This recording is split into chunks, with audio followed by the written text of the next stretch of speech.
Welcome to our deep dive.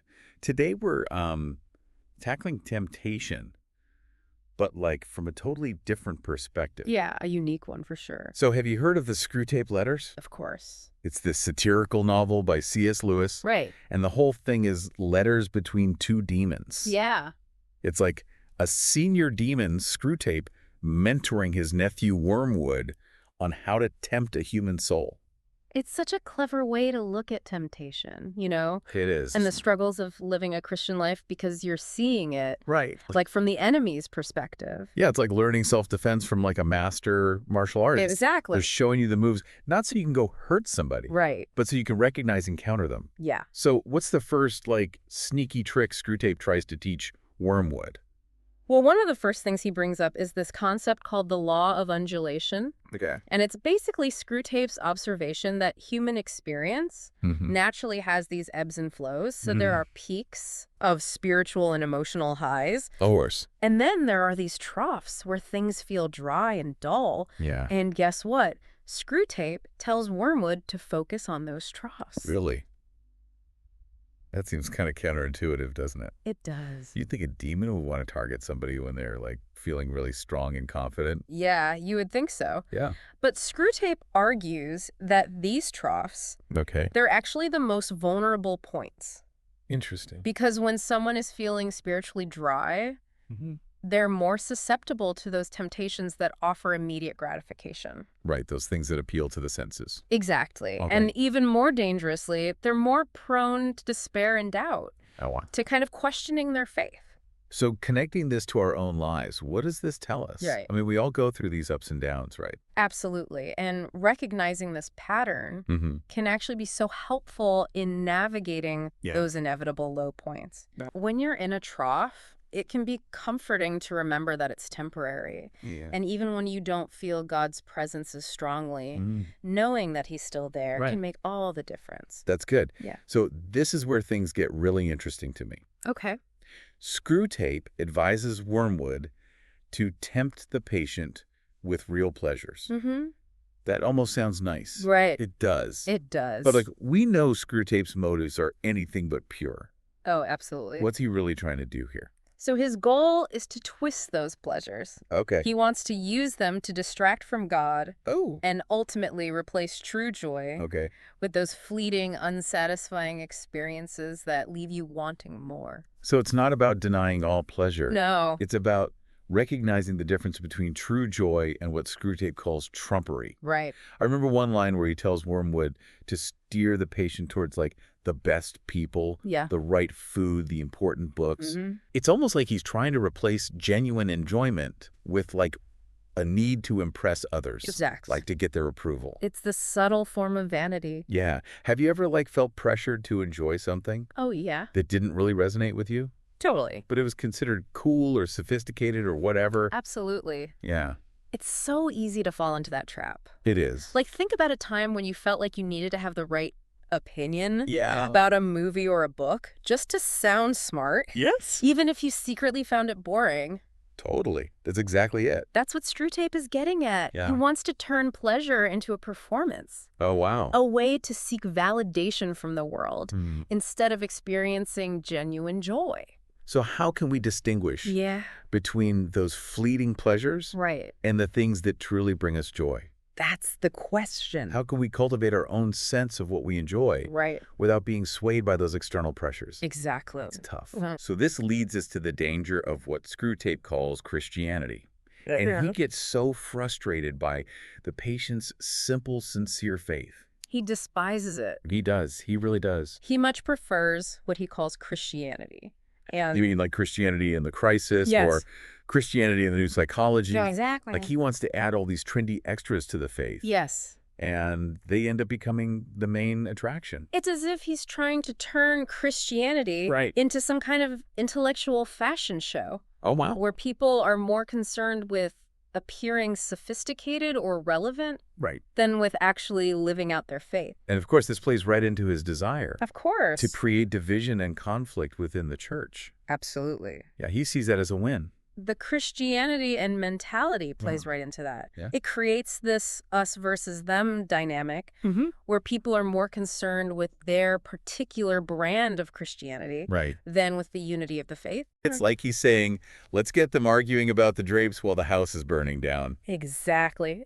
Have you ever witnessed this Christianity and phenomenon? I think we all have in different ways. In different ways. But it's so important to be aware of. It is. Because it can be really subtle. It can. So before we go any further down that path, let's shift gears a bit and talk about how Screwtape views love and marriage. Okay. He has a very cynical perspective. Yes. Which contrasts sharply with the patient's genuine affection for this young Christian woman he's fallen for. Right. And it's important to remember that Screwtape's cynicism stems from his fundamental opposition to God's nature, as Lewis portrays God. Right. He's all about love, self-giving, and unity, and marriage as God designed it. Yeah. Embodies those values. So Screwtape wants to distort that. He does. He wants to exploit our tendency to romanticize being in love. Yeah. Pushing the idea that it's the only thing that matters in a marriage. Exactly. So if that initial feeling fades, then the relationship is over. It's done. He wants to undermine the commitment. Yes. The fidelity. The selflessness that God intends for marriage. He's trying to turn love into a fleeting feeling instead of a lifelong choice. Yeah. And he's got some pretty specific advice on how to do it. Okay. Which we'll dive into in the next part of this deep dive. So to pick up where we left off, Screwtape sees love as this powerful force that can bind people together in these self-giving relationships. And that's what terrifies him. Right. It's like the opposite of the isolation and self-absorption that he wants for the patient. He knows he can't create that kind of love himself, so he tries to twist it into something ugly. Exactly. He even advises Wormwood to make the patient focus on the girl's flaws. Yes. And to encourage pride and possessiveness in the relationship. Right. It's like he wants to turn love into a weapon. Exactly. He wants to exploit that human tendency to put romantic love on a pedestal. Okay. To see it as the be-all and end-all of a relationship. So if the fireworks aren't constantly going off, then the relationship is a failure. Exactly. But that's not what real love is about, is it? No, it's not. It's about the commitment, the fidelity, the day in and day out choices we make to nurture and sustain a relationship, even when it's hard. And that's what Screwtape is so afraid of. It is. Because he knows that this kind of love reflects the very nature of God, who is love itself. Yeah. And that's a power he can't compete with. It's almost like he's admitting defeat. Right. Like acknowledging that he can't create this kind of love. He can only try to distort and undermine it. That's a really insightful observation. It is interesting. And it speaks to the power of God's love. Yeah. It's something that even demons can't fully grasp, right, let alone replicate. Okay, so shifting gears a bit. Okay. There's another point I wanted to explore further. Okay. Screwtape seems particularly bothered by simple, sincere faith. Oh, yeah, he despises it. He does. He much prefers what he calls Christianity. And I mean, like Christianity in the crisis? Yes. Or Christianity in the new psychology? Exactly. Like he wants to add all these trendy extras to the faith. Yeah, and they end up becoming the main attraction.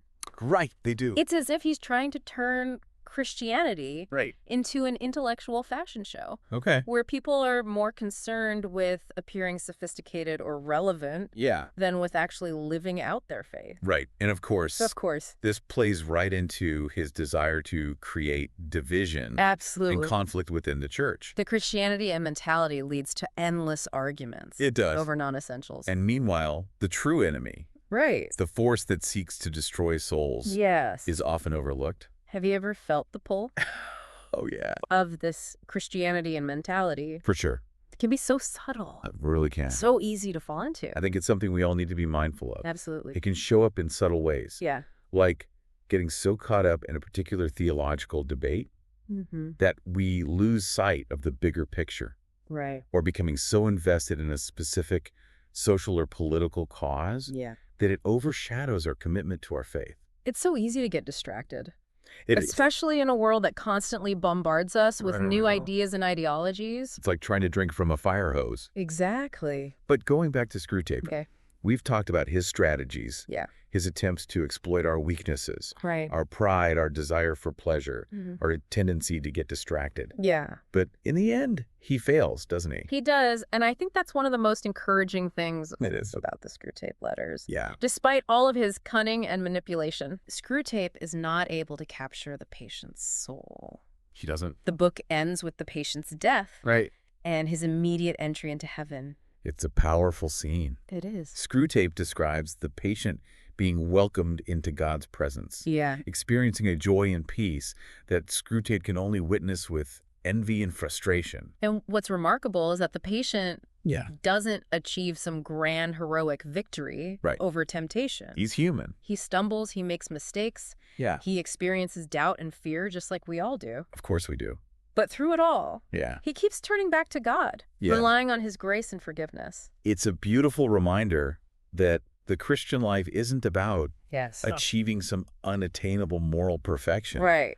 But about surrendering to God's love and grace. Yes. Even in our weakness and failure. Exactly. And it's in that surrender, that continual turning back to God, that we discover true freedom and victory. So what can we learn from Screwtape's failure? What does it teach us about temptation and the power of grace? I think there are so many valuable lessons to be gleaned from this. I think so too. But before we unpack those, let's take a moment to reflect on what's resonated with you so far. Right. What stands out to you from this demonic perspective on temptation? Yeah, it is fascinating to see how Screwtape, even with all his knowledge and cunning, ultimately fails. He does. Like, what does that tell us about the nature of temptation? Right. And how can we apply these insights to our own lives? Well, I think one of the key takeaways from Screwtape's failure is that temptation at its core can't force our hand. It can't. No. Interesting. Screwtape can set the stage. He can exploit our weaknesses, whisper lies,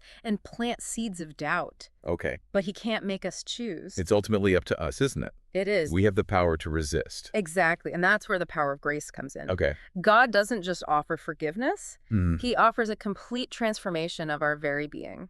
Oh, wow. He gives us the power to choose differently. Okay. To resist the pull of temptation and turn towards him. So it's not just about willpower then? No, it's something much deeper? It's about a change of heart. Okay. A reorientation of our desires. And this change is made possible through God's grace. Okay. Which is freely available to anyone who seeks it. That's good. But here's the thing. Okay. Screwtape strategies work best when we're totally unaware of them. Oh, that makes sense. You know, when we're on autopilot, letting our emotions and impulses drive our choices, that's when we're most vulnerable. So we need to be more aware. We do. More vigilant. Yes. We need to pay attention to those subtle ways temptation can sneak in. Right. To our thoughts, our feelings, and our actions. And that takes a willingness to be honest with ourselves. It does. To acknowledge our weak spots. Yeah, because Screwtape thrives on self-deception, doesn't he? He does. On our tendency to justify our sins and downplay their consequences. It's almost as if he's trying to keep us in the dark. Right. Blind to the reality of what we're doing. Yeah. And that's why humility is so essential. It is. Recognizing our need for God's grace. Admitting we can't overcome temptation on our own. Right. That's the first step toward real freedom. It is. And speaking of relying on God. Yeah. Throughout the letters, Screwtape's constantly trying to sabotage the patient's prayer life. He is. Like he knows that's his lifeline. Absolutely. He tries to make his prayers feel empty and routine. Right. To distract him with worries and anxieties. To make him question whether prayer even works. It's pretty clever. It is. Really. But ultimately, Screwtape's efforts fail. They do. The patient continues to pray. Yes. Even when he doesn't feel like it. Right. Even when he doubts it's making any difference. And that persistence is key. It is. Yeah. It reminds us that prayer isn't just about asking for things. No. We're trying to conjure up good feelings. Right. It's about connecting with the source of our strength. Yes. The one who can give us the power to overcome temptation. Exactly. So as we wrap up this deep dive, I want to emphasize one of the most powerful takeaways from the Screwtape Letters. This resounding message of hope. Despite Screwtape's cynicism, the book ultimately affirms the power of simple faith. Right. Obedience and love. Okay. To overcome even the most cunning temptations. It's a great reminder that the battle is real. It is. But the victory has already been won. It has. That's good. And that leaves you with a final thought to ponder. Okay. If Screwtape, with all of his cunning and knowledge of human weakness, can't ultimately win, Yeah, what does that tell us about the nature of good and evil? that's a great question. How might these insights shape your own choices and priorities?